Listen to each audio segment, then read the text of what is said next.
بسم اللہ الرحمن الرحیم۔ السلام علیکم دوستو، امید ہے آپ خیریت سے ہوں گے۔ اللہ تعالیٰ آپ کو شاد و آباد رکھے، ہر پریشانی مصیبت سے دور رکھے۔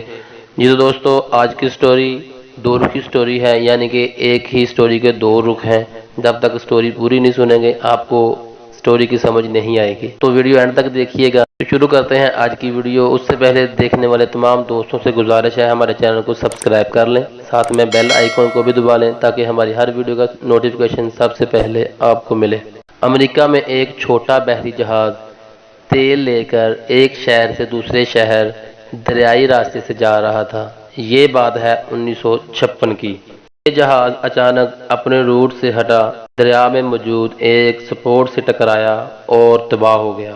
حادثے کے بعد جہاز کے کپتان کو گرفتار کر لیا گیا اور اس سے حادثے کی وجہ پوچھی گئی۔ کپتان نے بتایا وہ جہاز کے ڈیک پر کھڑا تھا، آسمان بالکل صاف تھا۔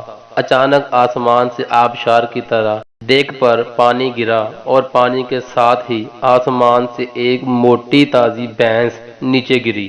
بھینس کے گرنے سے جہاز کا توازن بگڑا اور یہ دریا میں موجود ایک سپوٹ سے ٹکرا گیا۔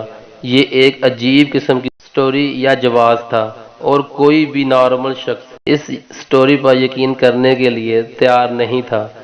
آپ بھی اس پر یقین نہیں کریں گے، کیونکہ اگر آسمان بالکل صاف تھا، آسمان سے اچانک آبشار کی طرح پانی گرے اور ذرا دیر بعد ایک دھماکے کے ساتھ آسمان سے ایک بھینس نیچے گر جائے تو اس پر کون یقین کرے گا؟ کپتان کی بات پر بھی کسی نے یقین نہیں کیا اور آخر میں نفسیات دانوں نے بھی اسے پاگل اور جھوٹا قرار دے دیا۔ کپتان کو پاگل خانے میں داخل کرا دیا گیا۔ یہ وہاں 25 سال تک قید رہا اور اس قید کے دوران یہ یقیناً پاگل ہو گیا۔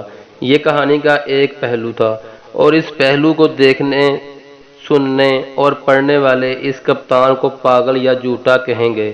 اب آپ اس کہانی کا دوسرا اینگل ملاحظہ کیجئے اور اس اینگل کے آخر میں آپ کو یہ کپتان دنیا کا مظلوم ترین شخص دکھائی دے گا۔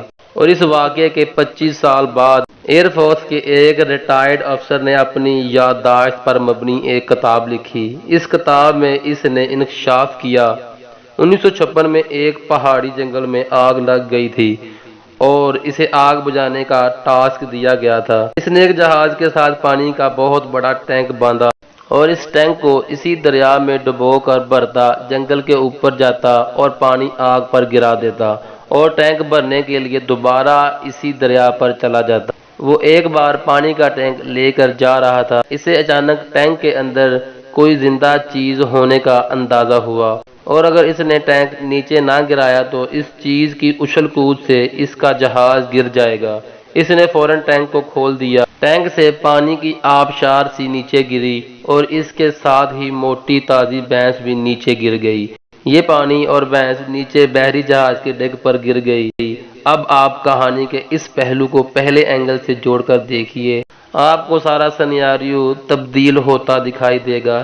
لہٰذا آپ جب تک دوسرے فریق کا موقف نہ سن لیں، اس وقت تک آپ کسی شخص کی کہانی، کسی شخص کی دلیل پر یقین نہیں کریں، کیونکہ جب تک ملزم اور مدعی کا بیان سامنے نہیں آتا، اس وقت تک صورتحال واضح نہیں ہوتی۔ حقائق کیا ہوتے ہیں؟ حقائق کہانی کی طرح ہوتے ہیں اور آپ جب تک کسی کہانی کا دوسرا پہلو یا اس کا دوسرا اینگل نہیں دیکھ لیتے، اس وقت تک وہ سٹوری مکمل نہیں ہوتی۔ لہذا زندگی میں جب بھی کبھی آپ ایسی صورتحال کا شکار ہوں، آپ ہمیشہ دونوں فریقین کو سننے کے بعد فیصلہ کریں۔